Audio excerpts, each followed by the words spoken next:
రాష్ట్ర ఇరిగేషన్ శాఖలో గతంలో ఏ మంత్రివర్యులు పనిచేయనంత ఉధృతంగా అంత గొప్పగా ఒక ఉద్యమ బిడ్డగా ఉద్యమకారుడిగా కేసీఆర్ గారి నాయకత్వంలో తెలంగాణకు గతంలో సాగునీటి రంగంలో జరిగిన అన్యాయం గురించి సంపూర్ణమైన అవగాహన ఉన్న నాయకులుగా ఇరిగేషన్ మంత్రిగా అత్యద్భుతంగా పనిచేసి అటు మిషన్ కాకతీయ కానీ ఇటు సాగునీటి ప్రాజెక్టులు కానీ శరవేగంగా పూర్తి చేసి ఇవాళ తెలంగాణలో కొత్తగా 1 కోటి ఎకరాల మాగాణం కేసీఆర్ గారి ప్రభుత్వంలో సృష్టించబడ్డది అంటే దానికి ప్రధాన కారకులు పెద్దలు మాజీ మంత్రివర్యులు హరీష్ రావు గారు.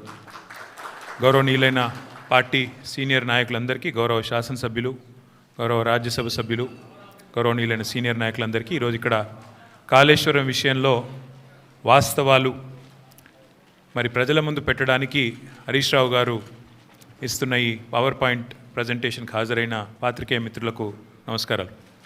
ఈరోజు నాకు ఈ ప్రజెంటేషను ఈ యొక్క స్లైడ్ చూస్తూ ఉంటే ఆనాడు పెద్దలు సిడబ్ల్యూసి మాజీ సభ్యులు కేసీఆర్ గారికి సాగునీటి విషయంలో ఎన్నో సందర్భాలలో తెలంగాణ ప్రజలకు చాలా విషయాల్లో మనకు దిశానిర్దేశం చేసిన ఆర్ విద్యాసాగర్ గారు గుర్తొస్తూ ఉన్నారు. ఆ రోజు నీళ్లు నిజాలు అనే పుస్తకం వారు రాయడం, ఈ సాగునీటి రంగంలో దశాబ్దాలుగా తెలంగాణకు జరిగిన అన్యాయం గురించి వారు సవివరంగా అటు కాంగ్రెస్ ఉన్నప్పుడు కానీ ఇటు బీజేపీ ఉన్నప్పుడు కానీ కేంద్రంలో ఎన్ని రకాల అన్యాయం చేసింది అని వారు పదే పదే చెప్పేటోళ్ళు. అట్లాగే తెలంగాణ ఉద్యమానికే మీకు తెలుసు శీర్షిక ట్యాగ్ లైను నీళ్లు నిధులు నియామకాలు. అందుకే 10 సంవత్సరాల కేసీఆర్ గారి పరిపాలనలో ఈ 3 రంగాల్లో సంపూర్ణమైన న్యాయం కేసీఆర్ గారి ప్రభుత్వం చేసింది.